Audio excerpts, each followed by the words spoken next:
믿거나 말거나 괴담들. 첫 번째 이야기, 소름 끼치는 킴킨상. 유치원 때 이야기입니다. 우리 유치원에는 킴킨상이라는 사람이 있는 것 같았습니다. 그렇다고는 해도 누구한테나 보이는 게 아니라 우리 반에서 절반 정도만 보이는 것 같았습니다. 나는 킴킨상이 보이지 않았기에 그 이야기가 화제에 오를 때마다 어떤 사람인지 아이들에게 묻곤 했습니다. 하지만 보인다는 친구들도 다들 잘 모르겠다는 대답뿐 자세한 설명을 들은 적은 없었습니다. 처음에는 나한테 가르쳐주기 싫어서 그런가 싶었지만 아무래도 정말 모르는 것 같았습니다. 확실히 보이기는 하는데 그걸 말로 설명하려면 어려워 보이는 친구들이 내게 해준 말이었습니다. 그러던 어느 날 나는 선생님에게 킴킨상에 대해 물어봤습니다. 아이들 사이에서 화제였으니 당연히 알고 있으리라는 생각에서였죠. 하지만 선생님은 그 이야기는 뭐니? 선생님 처음 들었어 라고 반문했습니다. 나도 킴킨상을 본 적이 없으니 대답할 방법이 없었습니다. 설령 알고 있었다 하더라도 나도 다른 아이들처럼 제대로 설명은 못했겠죠. 그래서 나도 잘은 모르지만 이런 사람이 있다더라고만 말했습니다. 그리고 꽤 시일이 지난 후였습니다. 친구 몇 명과 나나 숨바꼭질을 하려던 참이었습니다. 유치원 뒤에는 큰 돌계단과 나무가 있어 아주 좋은 놀이터였습니다. 하지만 옛날에 사고가 있었다는 이유로 선생님들은 거기서 놀지 못하게 했었죠. 그럼에도 우리는 술래잡기 하기 딱 좋은 장소라는 이유에서 몰래 유치원 뒤로 갔습니다. 처음에는 술래잡기를 했지만 그 와중에 한 아이가 킴킨상이라고 말하며 소리를 질렀습니다. 다른 아이들도 죄다, 정말이야, 킴킨상이라며 동조했습니다. 아무래도 나를 제외한 다른 아이들 눈에는 모두 보이는 것 같았습니다.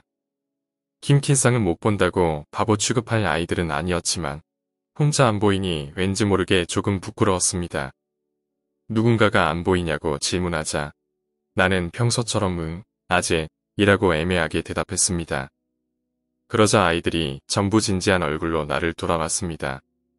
다들 같은 표정이라 평소와는 완전히 다른 느낌이었습니다. 아이들은 싱긋 웃고 곧바로 평소처럼 다시 놀았습니다. 한동안 아이들은 킴킨상에게 손을 흔들고 있었습니다. 하지만 곧 선생님이 우리들을 찾아 유치원 뒤로 왔습니다. 호중을 듣고 조금 시무룩해져 있던 찰나 뭐하고 있었니? 라는 질문을 듣고 나는 대답했습니다. 술래잡기 하고 있는데 킴킨상이 왔어요. 선생님은 흥미로운 듯 그게 뭐야? 라고 물었습니다. 그런데 평소라면 얼마든지 이야기를 해주던 아이들이 어째서인지 두 눈을 양손으로 가리고선 몰라요. 라고 말하기 시작했습니다.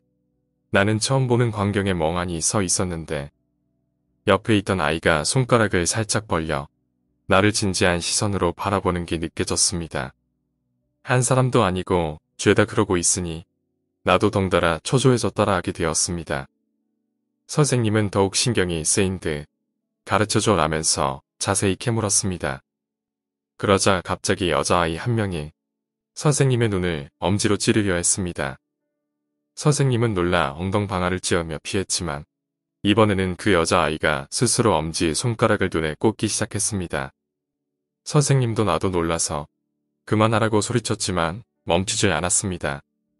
주위 아이들은 하늘을 보며 몰라요 라고 말하고 있었습니다. 몇 분이 지나자 여자아이는 정신을 차렸는지 아프다고 말하면서 울어댔습니다. 그런데도 여전히 주위 아이들은 신경도 쓰지 않고 멍하니 있을 뿐이었습니다. 선생님은 여자아이를 서둘러 양호실로 데리고 갔습니다. 나도 따라가려는데 등 뒤에서 아이들이 다같이 휴대폰 진동 울리듯 소리를 냈습니다. 그 후 소동이 일어 부모님들까지 불려왔지만 결국 원인은 밝히지 못했습니다. 그리고 일주일 정도 지나 그 여자아이는 전학을 하게 되었습니다. 아침에 갑자기 선생님이 그 사실을 알리고 인사만 하고 떠나갔죠. 그녀는 두 눈을 붕대로 가리고 있었고 그 아이 어머니도 함께였습니다. 나는 지금까지 고마웠어. 다른 곳에서도 힘내. 라고 말했습니다. 하지만 그 아이는 킴킨상한테 거짓말하면 안 돼. 라고 말해서 나는 움찔했습니다. 그 아이의 어머니도 몇 번 본 적이 있었지만 왠지 딴 사람같이 느껴졌습니다. 마지막에 손을 흔들자 작은 목소리로 죽어버렸으면 좋았을 텐데 라고 말해 나는 기분이 확 나빠졌습니다. 그 후 딱히 후일담은 없습니다. 도대체 무슨 일이었는지 나는 아직도 모르겠습니다. 두 번째 이야기, 무덤을 옮겼다. 그리 두렵지 않을지도 모르지만 부모님께 들은 이야기다. 내가 초등학교 3학년 때 외할아버지가 돌아가셨다. 어머니는 옛날부터 내려오던 집안의 무덤에 할아버지를 묻어드리려 했다고 한다. 하지만 외할머니가 강하게 주장하는 바람에 큰 무덤을 새로 세워 거기에 할아버지를 모시게 됐다고 한다. 무덤을 새로 세우니 거기에 선조분들 납골단지도 옮겨야 한다. 결국 일정을 제대로 잡고 스님까지 불러 무덤을 아예 옮기게 되었다. 그날은 우리 부모님과 외할머니 그리고 스님까지 넷이서 무덤을 열고 납골단지를 옮겼다고 한다. 오래된 무덤이니 화장한 게 아니라 매장에 묻은 뼈도 나왔다. 조금 무서웠지만 다들 아무 말 않고 유골을 수습하고 있었단다. 그런데 딱 하나, 아무리 힘을 써도 움직이질 않는 두개골이 있었단다. 나름대로 힘이 장사인 우리 아버지가 달라붙어도 안 되고 어머니까지 힘을 보탰지만 끄떡도 않았다. 부모님은 점점 무서워져 외할머니한테 그냥 무덤을 옮기지 말자고 매달릴 정도였다나. 그때 스님이 나섰다. 그리고 그 두개골의 수를 따르며 말을 걸었다. 괜찮습니다. 이 사람들은 새 집에 모시려는 것 뿐이에요. 걱정 마시고 편히 따라오십시오. 그런 말을 한참이고 두개골을 건넸다는 것이다. 그랬더니 아무리 힘을 써도 움직이질 않던 두개골이 대굴대굴 굴러나왔다고 한다. 당황한 부모님은 바로 두개골을 납골단지에 넣었다. 그 후 무덤을 옮길 동안 별다른 일은 없었다고 한다. 전에 들은 이야기지만 이야기를 해주는 부모님의 표정이 너무나 생생해 내게는 너무나도 무서웠던 이야기다. 세 번째 이야기, 폭주족 오빠. 여자친구와 사귀기 시작할 때는 몰랐던 일이지만 그녀의 오빠는 중학교 때부터 고등학교 2학년 때까지 K시에서 엄청 유명한 폭주족이었다. 하지만 고등학교 2학년 때의 여름, 갑자기 폭주족을 때려치고 모범생이 됐더라는 것이다. 무슨 일이 있었길래? 나는 여자친구에 물었지만 기죽기죽 웃으며 오빠한테 직접 물어봐 라고 말할 뿐 가르쳐주질 않았다.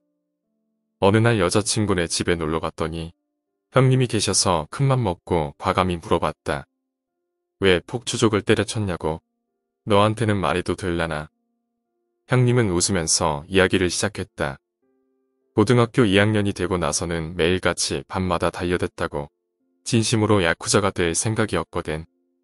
학교는 나가지도 않고 감옥 한번 갔다 오는 게 훈장이라고 생각하면서 말야. 형님은 한숨을 내쉬고는 말을 이었다. 그런데 여름방학 때 새벽 3시 넘어서 집에 들어왔더니 거실에 누가 있더라고. 어머니인가 하고 슬쩍 봤는데 죽은 아버지더라 이거야. 여자친구의 아버지는 그녀가 초등학생일 무렵 세상을 떠났던 터였다. 그때 마침 폭주족이 입는 특공복을 입고 있었는데 아버지? 라고 말 한마디 꺼내자마자 온몸이 굳어버렸어. 소리를 낼래도 말 한마디 못하겠고 몸도 꼼짝 않고 말야. 아버지는 거실 식탁에 앉아 아무 말 않고 담배를 피우시더라고. 그리고 천천히 돌아보면서 딱 한마디 하시더라. 적당히 해라. 그것만 말하고 아버지는 담배 연기랑 같이 사라져버렸어. 나는 굳은 게 풀려서 그대로 엉덩방아를 찍고 아침까지 거기 멍하니 주저앉아 있었고 그리고 아침에 어머니가 너 여기서 뭐하니? 라고 묻자 지금까지 걱정 끼쳐서 미안해. 이제 폭주족 그만둘게. 라고 그 자리에서 선언했다나.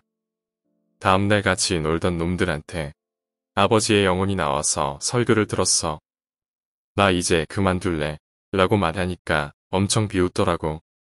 하지만 난 진짜 무서웠어. 지금 생각해도 소름이 끼칠 정도로. 그 이야기를 반신반의하며 듣고 여자친구 방에 들어가자 여자친구가 이런 이야기를 했다. 오빠가 아빠의 영혼이랑 만나기 전에 난 맨날 불단에서 기도했었어. 오빠가 폭주족 그만두게 해달라고. 그 무렵에 오빠가 폭주족이라고 따돌림 당하고 있었거든. K시 사람이면 다 알 정도로 유명했으니까. 난 너무 슬퍼서 이것도 다 오빠를 키운 아빠 탓이라고 원망했었어. 그래서 오빠가 저 이야기하는 걸 들으니까 나도 등골이 오싹하더라니까. 그로부터 2년 후 나는 그녀와 헤어졌고 그녀는 다른 남자와 결혼했다. 헤어지고 얼마간은 그녀의 아버지가 나타나지 않을까. 새벽만 되면 잠이 오지 않았다. 오늘 이야기는 여기까지입니다. 오늘 이야기가 재미있으셨다면 구독과 좋아요, 댓글 부탁드립니다. 댓글은 저에게 큰 힘이 됩니다. 감사합니다.